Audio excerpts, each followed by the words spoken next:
Eyes up here.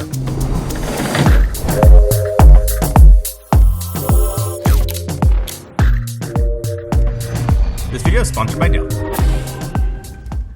So there's something about this monitor. It's not the display, it's not the price, but once you notice it, it can't be unnoticed. Before I tell you about it and its crazy feature that I've never seen or heard before on a monitor, let me do one of my favorite things that I've been doing for years. Chance to thank you for supporting the channel, give back, give you a chance to win $500. And all you have to do is let me know the first thing you would watch on your brand new monitors. In a movie, is a TV show, sure is a way that I can contact you. Either put your handle in the comments, or if I click on your YouTube page, be able to find you over there. Give the video a thumbs up. Let this run for 10 days, open to anyone in the world.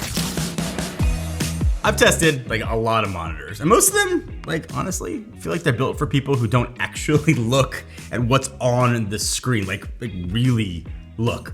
Either go in for like all-in flash, like RGB, absolutely ridiculous stands, some space age names, or they're so bare bones, it's like, do you even care what your video looks like? But this one's for people who actually care.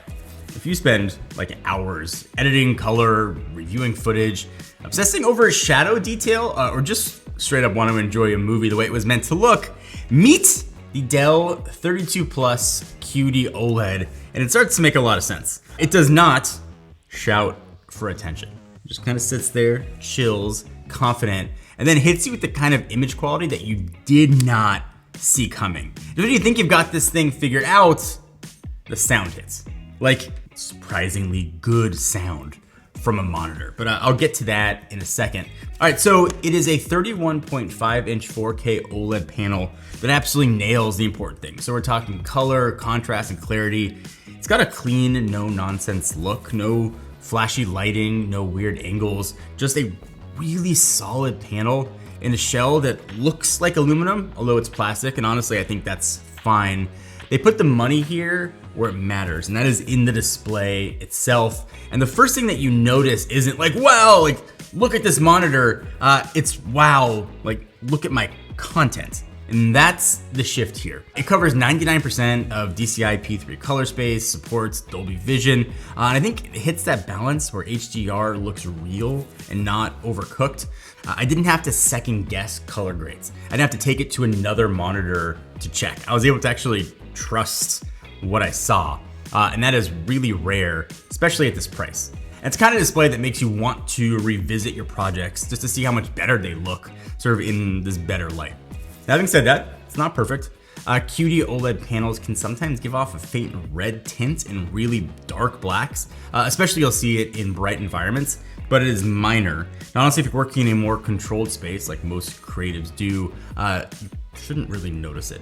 There are a couple of other little things too, like the bezels here. They're not the thinnest. It's not a deal breaker, but if you're used to edge panels, you'll be aware of it. The more I use it though, the more I started thinking that this still feels premium.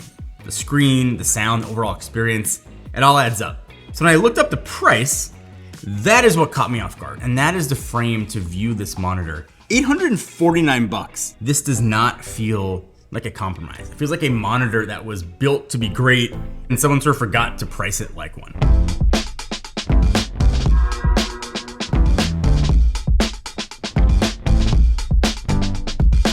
But there is a surprise feature that blew me away. I've seen really good looking panels before, but great sounding monitors, pretty much non-existent. And this is, I really want to drive this home. This is the first one that I've used where the audio wasn't like just passable. It was actually kind of awesome. So I figured I, like most people with monitors, use the speakers once, I'd hate them, and I'd move on to just whatever headphones I had around. But honestly, I actually left these on. They were way better than I expected. Clear, loud enough, and I didn't feel like I was missing anything. There's no need to dig out, speaker setup from a box here. This thing handles itself really better than most. Even YouTube videos sound incredible without headphones. Like, you actually notice the mix that went into it. And going back to older movies, they sound richer and fuller. Again, way better than anything I've seen from any sort of speakers in a monitor.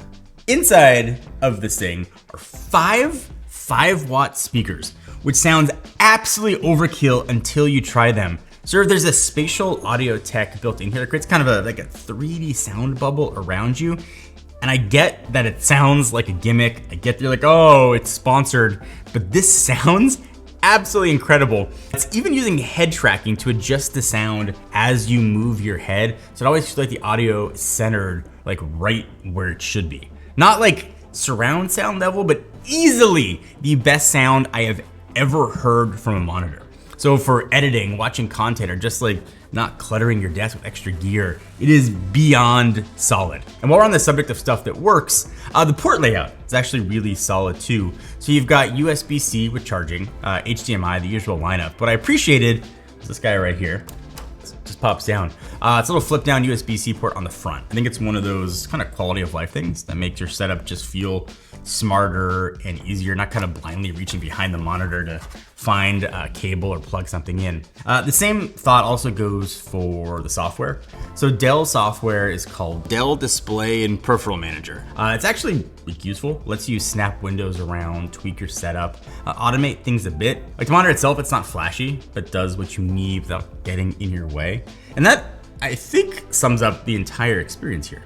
Everything about this monitor feels like it was built for people who actually use their screens all day. Whether that's for like work, creative projects, or just kind of wanting to wind down afterwards. I think the next question everybody's got is like gaming, right? Is it good for gaming? Because it's good for that too.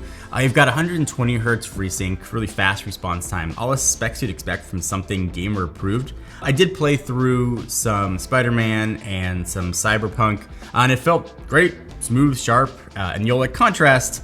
If you ever use OLED, you know it's like a cheat code in darker scenes. Unless you are chasing insane frame rates for like esports, this more than delivers, especially for how most people game. It's pretty close to perfect.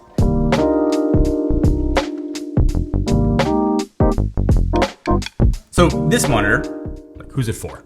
It's for editors, designers, reviewers, students working on passion projects, anyone who's tired of just staring at washed out panels that flatten their work. And if you care what your content looks like or care about the content you are watching, if that's what matters to you, this monitor like meets you there. This monitor is not loud. It's not trying to wow you with gimmicks or distract you with like crazy lights and specs. It really just delivers quietly and consistently and much better than I expected. And if what's on the screen matters to you, the color, the detail, the way it feels, then this is the one to look at.